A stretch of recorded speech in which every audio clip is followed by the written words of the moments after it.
கோமாதா பசு. இந்து தர்மத்தின்படி 33 தேவர்களும் வாசம் செய்யும் நடமாடும் தெய்வமாக போற்றப்படுவது கோமாதா எனப்படும் பசுக்கள் ஆகும்.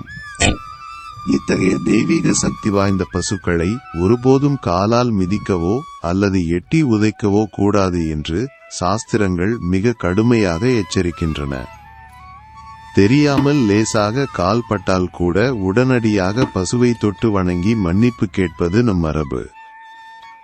எல்லையற்ற புண்ணியங்களை அள்ளித்தரும் பசுவை அவமதிப்பது உங்கள் தலைமுறைக்கே சாபமாக மாறும் மாபெரும் அபாயம். துளசி மற்றும் வேப்பிலை.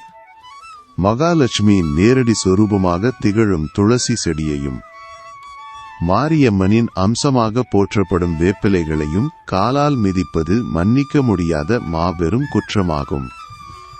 ஒவ்வொரு துளசி இலையிலும் இறைவனின் பேரருள் நிறைந்துள்ளதால் அவற்றை கால்களில் மிதிப்பது தெய்வத்தையே அவமதிப்பதற்கு சமம்.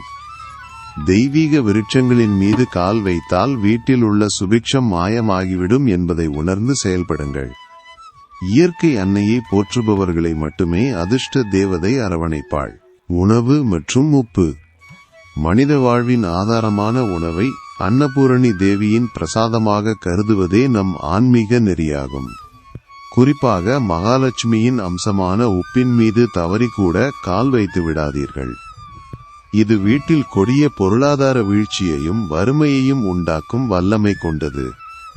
உணவு வைக்கும் பாத்திரங்களை காலால் உதைப்பதோ அல்லது மிதிப்பதோ வீட்டில் உணவு பஞ்சத்தை அழைக்கும் துரதிர்ஷ்டமான செயலாகும்.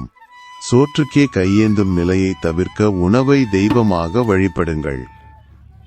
வழிபாட்டு பொருட்கள். இறைவனுக்கு சமர்ப்பிக்கப்படும் கற்பூரம், தீபம், சந்தனம், குங்குமம் மற்றும் பூஜை தட்டு போன்ற புனிதமான வழிபாட்டு பொருட்களை ஒருபோதும் காலால் தொட்டுவிடாதீர்கள். தெய்வத்தின் பாதங்களை அலங்கரிக்கும் இந்த தெய்வீக பொருட்களை அவமதிப்பது கடுமையான சாபங்களுக்கு வழிவகுக்கும். இப்படிப்பட்ட பொருட்களை காலால் தள்ளிவிடுவது அல்லது மிதிப்பது உங்கள் வாழ்வில் தொடர்ந்து தீர்க்க முடியாத பல புதிய சிக்கல்களை கொண்டு வந்து சேர்க்கும். பூஜையறை பொருட்களை பக்தியோடு கையாள்வது மட்டுமே மன அமைதிக்கான ஒரே வழி. துடைப்பம். நம் வீட்டில் இருக்கும் சாதாரண துடைப்பம் வெறும் தூய்மைக்கான கருவி மட்டுமல்ல, அது வீட்டிலிருந்து தரித்திரத்தையும் வறுமையையும் துடைத்து வெளியேற்றும் மகாலட்சுமியின் அடையாளமாகும்.